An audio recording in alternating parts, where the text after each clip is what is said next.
Los recientes movimientos telúricos que inclusive fueron sentidos en varias provincias del país, fuera de Esmeraldas, donde se identificó el epicentro, nos llevan una vez más a tomar conciencia de las medidas que se deben adoptar en pro de actuar de manera efectiva ante este y otro tipo de evento natural. Lo vamos a conversar de inmediato en nuestra primera entrevista de hoy.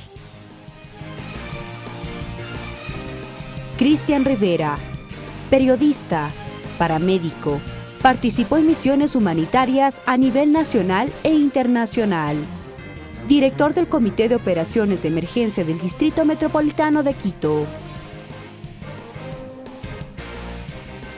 Cristian, bienvenido a TVL Noticias. Qué grato estar contigo, Belkis, con esa gran audiencia de televisión legislativa, y gracias, por supuesto. Estos espacios son fundamentales ahora que estamos viviendo con un nuevo evento natural. Hay que aprender a vivir con el riesgo. Yo sé que es facilito decir mantenga la calma, pero para eso hay que estar preparados, entender que el Ecuador está en el cinturón de fuego del Pacífico, varias de nuestras ciudades están sobre fallas geológicas, así que no nos queda más que activar un plan familiar de emergencia, hablar con nuestros hijos, con nuestra familia, sobre cómo actuar ante este y otros eventos adversos, como también son las erupciones volcánicas. Sobre este en particular, lo ocurrido con el terremoto del pasado 16 de abril, ya se había advertido, iba a haber una serie de réplicas a lo largo de las semanas y de los meses, inclusive lo hemos visto, ya son más de 2000 las registradas, y lo más reciente, las ocurridas la noche de este domingo e inclusive la madrugada. Sí, hoy a la madrugada, según el reporte del geofísico, hubo una de magnitud 4.3 que fue sentido solo en pisos altos. Pero pienso que es fundamental que nosotros tengamos la información oportuna, seguir la información del geofísico, de la Secretaría de Riesgos, del Ministerio Coordinador de Seguridad, del COE Metropolitano, del municipio de Quito. Es decir, cada uno debe también entender que la información que se requiere en los primeros minutos también es fundamental y salva vidas. Y lo otro ya consiste en ir creando esta cultura de gestión de riesgos. El Ecuador es otro desde el terremoto del 16 de abril, porque todos hemos vivido de alguna manera este terremoto. Los periodistas, ustedes fueron parte de esta gran jornada, las personas que viven en estas provincias, pero pienso que es momento de entender que la naturaleza está haciendo su trabajo, liberando energía. Y en eso el geofísico ha hecho un gran trabajo, todos los días monitorea, tiene técnicos en el lugar, y ahora nuestra contraparte es justamente como ciudadanos prepararnos, revisar en nuestras casas si no hay objetos que puedan caer, si de pronto no hicimos la construcción con un profesional de la construcción, qué mejor que invertir en algo de dinero para que vayan y hagan una evaluación de nuestras estructuras. En Quito, por ejemplo, solo por citar algo, ayer tuvimos 25 evaluaciones de estructuras, en su mayoría mampostería, nada grave. Tenemos una casa que es inhabitable por el momento en Nueva Aurora, pero eso no tiene nada que ver con las réplicas de ayer, sino más bien con el terremoto. Así es. Y un joven de 23 años que entró en una crisis de pánico al sur de Quito, en el barrio Lagatazo, intentó salir corriendo de su casa, resbaló, se golpeó en el hombro, terminó con una lesión en la zona escapular en el hombro, fue atendido por paramédicos del Cuerpo de Bomberos y ahora se recupera en su casa. Pero la gran lección, hay que estar preparados, entender que la mayor cantidad del tiempo pasamos trabajando, como ustedes, por ejemplo, en nuestros lugares de estudio, o los sismos pueden pasar fin de semana y en la noche. ¿Cómo actuar? Por eso debemos conversar. En plena madrugada, mientras o en la todos madrugada. Descansan. Algunos tienen el sueño pesado, otros se levantan rápidamente.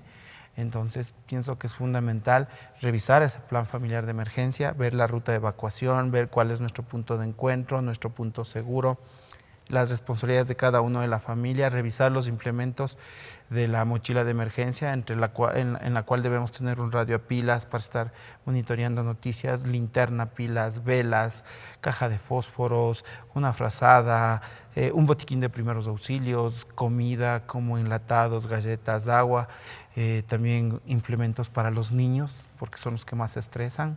Si vamos a un albergue. ¿Qué tipo de implementos para los niños? Por ejemplo, rompecabezas, una pelotita, un juguete, y las mascotas que son parte de nuestra familia. Las menos tomadas en cuenta. Y las menos tomadas en cuenta. Y mira, hay un tema que a nivel internacional se considera por 3 razones nosotros debemos llevar nuestras mascotas o tomar en cuenta.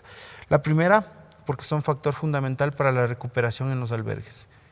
he podido estar en la zona del terremoto en Manabí y en Esmeraldas y mucha gente está en las carpas con sus perritos. Son parte de su vida. 2, porque a veces nosotros podemos regresar a ver nuestras mascotas y podemos quedar atrapados o sufrir un accidente. Y 3, porque las mascotas que fallecen en los desastres naturales pueden ser vectores o pueden propagar enfermedades. Entonces, como ven, este tema de las mascotas es fundamental, pero en su conjunto hay que estar preparados. Y no solo para los sismos, también para las erupciones volcánicas. Ahora estamos en época seca en la serranía ecuatoriana y hoy hemos presentado desde el municipio de Quito el plan de prevención y respuesta para época seca que contempla incendios forestales y torbellinos de viento. Mientras estamos aquí dialogando con la compañera Belkis, se está produciendo ya un incendio en el Cerro Atacazo, un incendio de proporciones. Entonces, como ustedes ven, la naturaleza es impredecible y debemos de estar preparados para todos esos eventos. Si bien es cierto, hoy el sismo nos asusta porque es lo que más nos llama la atención y todos nos asustamos, yo me asusto pues. Hay que temerle sí a la naturaleza, pero cuando uno no está preparado. Y otra cosa fundamental, frente a la fuerza de la naturaleza no hay lugar seguro. Por eso hay que, ahora que la naturaleza nos da un poco de tregua, hay que hacer las inspecciones de nuestras infraestructuras, de hacer simulacros, de conversar aquí, por ejemplo, en la asamblea, en los medios de comunicación, cómo actuar. ¿No ven que nosotros también somos seres humanos? Ustedes como periodistas, ¿qué hace la Belkis? Nos coge un sismo y la familia y los compañeros que están detrás de cámara, los compañeros en el telepronto. Entonces hay que pensar desde ese punto de vista. Precisamente sobre ese cómo actuar, hacia allá iba mi siguiente pregunta, porque haces mucho énfasis en la necesidad de estar preparados, has citado el tema de la mochila de emergencia y demás, pero por ejemplo a lo interno como familia, en el hogar, ¿cómo prepararse? Porque se ha visto, por ejemplo, que en las instituciones públicas, privadas y demás se conforman brigadas donde hay líderes que son los encargados un poco de guiar a la gente ante este tipo de eventos. ¿Cómo actuar a lo interno en la familia? Lo mismo. Entonces, es un plan familiar de emergencia, es un documento. ¿Qué implica el plan? Ese plan, usted puede bajarse al internet. O por último, usted pone las responsabilidades, ¿no es cierto? Belkis Sánchez, mamá. Edad, tipo de sangre, responsabilidad, alistar la mochila de emergencia. Observaciones, está en la sala. Papá, Cristian Rivera, ¿no es cierto? Edad, 28 años. Responsabilidad, sacar a los niños por las gradas de la parte posterior. Es decir, cada uno le va dando como una responsabilidad. Ahora, ¿qué pasa en la noche? Estamos durmiendo a 2 de la mañana y empezamos a sentir el sismo. Que en el caso de Quito viene un eco, o sea, el sismo viene débil, viene agotado. En el epicentro debe ser una liberación de energía mucho más fuerte. Y lo hemos visto en las imágenes, inclusive, exacto, ¿no? Pero acá ya tenemos un sismo agotado, sin embargo nos asusta. Pero ¿qué sucede si esto pasa a la madrugada, mientras dormimos? En ese caso, yo les quiero compartir, en mi familia todos sabemos que lo que debemos hacer es desplazarnos a los lados de las camas y hacernos bolita, posición fetal y empezar a que pasa el sismo. Cada uno tiene en su habitación una linterna por si nos toque evacuar. Es decir, el plan familiar es organizarnos como familia. Papá, mamá, hijos, ver si es que hay alguien con discapacidad, quién saca a esa persona con discapacidad. Hay algunas personas que viven con sus padres, con sus tíos. Ellos también tienen una responsabilidad y salir a un lugar seguro. Y cuando las condiciones lo permitan, ingresar, regresar.